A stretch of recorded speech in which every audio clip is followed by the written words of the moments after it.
praktik baik untuk pengibasan yang setelah saya lakukan di Kabupaten Alor, terutama untuk sekolah mandiri belajar dan mandiri berubah di Kabupaten Alor.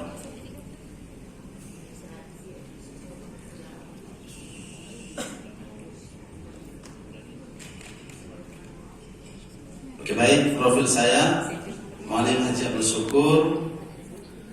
Sementara ini sebagai Kepala SMP Muhammadiyah Ekosari di Kabupaten Alor. Praktik baik yang saya sudah lakukan adalah sebagai narasumber workshop kurikulum tingkat Kabupaten Alor. Kemudian saya diminta oleh BPMP NTT untuk aksi nyata pada BMM dan melakukan pendampingan untuk aksi nyata dan sosialisasi terkait dengan 4 tugas pokok guru pada kurikulum merdeka, yaitu analisa ACP, merumuskan TP, menyusun alur tugas pembelajaran, dan modul ajar, di dalamnya penyusunan KKTP.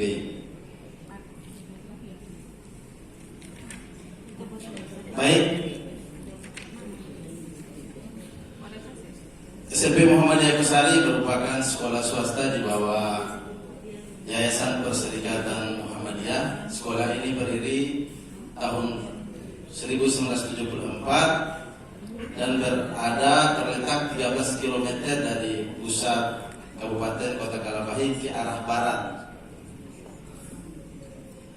Baik, kenapa kita harus melakukan pelatihan mandiri dan harus mengakses PMM? Karena PMM merupakan sisi mata uang dari kurikulum merdeka.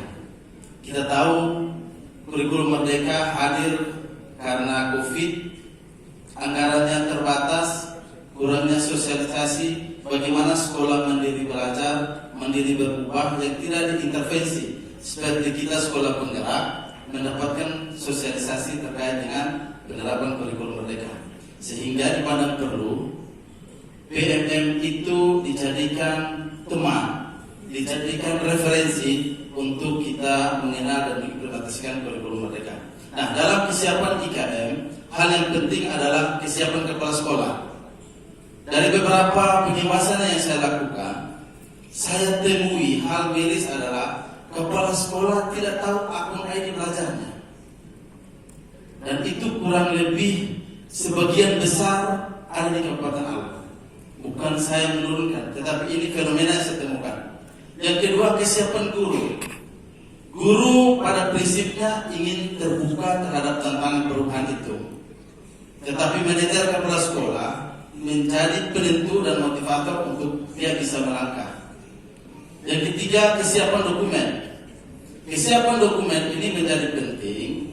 Walaupun Mas Nadiem silahkan mengadopsi, memodifikasi dan menggunakan, dan silahkan berbuat kesalahan di dalam implementasi kurikulum merdeka. Tetapi pada prinsipnya sekolah pada mandiri belajar dan mandiri berubah itu sulit dalam memahami dan mengeneralisasi dokumen-dokumen kurikulum merdeka. Yang berikut adalah kesiapan murid dan orang tua. Kesiapan murid penting karena dia harus bisa melangkah untuk tersenyum dengan kehadiran penerapan implementasi kurikulum merdeka. Pada prinsipnya dia hanya sebagai jamaah yang mendengarkan khutbah. Tetapi pada kurikulum merdeka hadirnya pembelajaran diferensiasi yang kontekstual, dia bisa melakukan apa yang mungkin dia inginkan. Strategi yang telah kami lakukan pada lingkup sekolah saya itu workshop kurikulum, IHT, termasuk pelatihan untuk menggunakan aplikasi mendukung pembelajaran, komunitas belajar dan refleksi PMO level sekolah.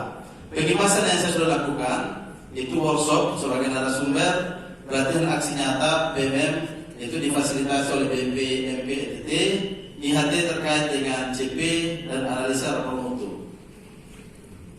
Untuk datanya mungkin diminta lihat Google Drive yang saya tampilkan. Nanti. Bukan, tidak usah dibuka di bawah ini. Baik. Ini tadi sudah saya jelaskan hubungan antara PMM dan kurikulum Merdeka sebagai dua sisi mata uang yang tidak bisa dipisahkan karena saling mendukung. Kemudian dalam kegiatan pengibasan ada beberapa hal yang menjadi kekuatan untuk bagaimana kita bisa melangkah dan memahami kurikulum Merdeka. Yang pertama, kepemimpinan kepala sekolah. Yang kedua, guru terbuka pada perubahan. Yang ketiga, intervensi pemerintah. Dalam hal ini penyediaan Chromebook. Nah, banyak sekolah dalam pengibasan yang saya temui itu, Chromebook itu kemudian tidak dimanfaatkan. Ini menjadi hal penting. Kenapa? Yang pertama, jaringan. Yang kedua, ketersediaan PLN, sehingga mereka harus mengangkut Chromebooknya ke tempat yang ada PLN, dicas, baru dibawa kembali. Dan itu menjadi, sebenarnya itu kekuatan Chromebooknya ada, tetapi ada barrier lain yang menjadi penghambat. Yang keempat, adanya akun ID belajar, dan sebagian besar Kabupaten Alor memang masih ada yang belum terakses internet. Tantangannya adalah topografi alam. Ini gambar salah satu sekolah di terpencil, namanya SMP Laton. Bangunan gedungnya itu masih dibuat pakai seng dindingnya. Itu kegiatan belajarnya, ruangan kelasnya itu ukurannya 2,5 kali 3, jadi ada 3 ruang.